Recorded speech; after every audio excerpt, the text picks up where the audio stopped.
Welcome back to Festival Reviews, where we talk about movies that I saw about 2 weeks ago at different festivals, because they're premiering a lot of their stuff online. I've still got more to see. I'm going to be seeing some a few more things. I only think I've got like 3 or 4 left, but I've still got a lot to talk about. But I've also got other movies that I want to talk about that aren't festival movies, so I'm gonna try and split my time while also working on the overlooked / underrated horror movies list. Don't worry, that's almost done being written. I just gotta finish that and then record it and edit it. I want to get it out by Halloween. That's my goal. Whether that means tabling these festival reviews until after Halloween, who knows? I'm just gonna record what I can right now and then figure the rest out later.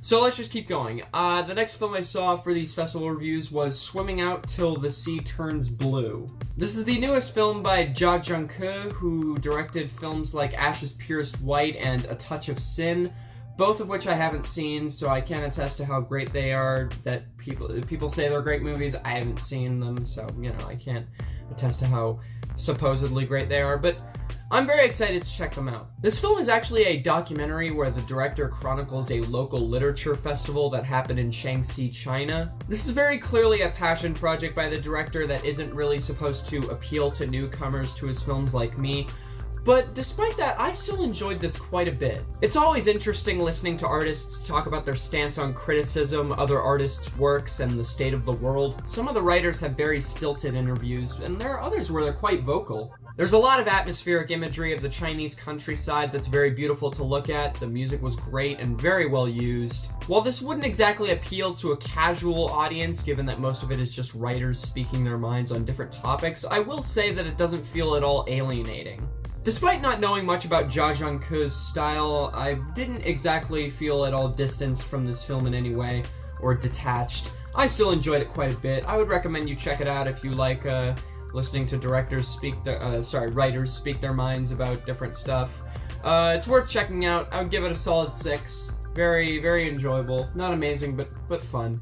Next, I watched The Woman Who Ran, which is the newest film by Korean director Hong Sang-soo. This guy has directed a lot of feature films over the past 10 years, most of which I haven't seen. I did watch his 2016 film, Yourself and Yours. I thought it was enjoyable. I didn't love it, but I found it worth watching. I'm probably never going to see it again, but it was fine. It was alright. This newest film, however, is actually probably better in my opinion. This is a film about a woman who's spending time with her friends on the outskirts of Seoul. There's obviously a lot more to it, plot-wise, but I want to keep it vague, because I don't want to spoil anything major, because it can be kind of spoilerish when talking about the plot. This film is meant to be very sentimental, but unlike Yourself and Yours, this film is actually a little darker in tone. The film stars Kim Min-hee, who was in The Handmaiden, one of my favorite films from 2016. She does a fantastic job and fit her character very well. The film was very well shot. There were some great long takes here and there. The music was atmospheric, the landscapes are beautiful, it was engaging, it never felt too long. The one thing that dragged it down was that none of the other characters were that investing. I loved Kim Min-hee's character, but I wasn't exactly interested in the struggles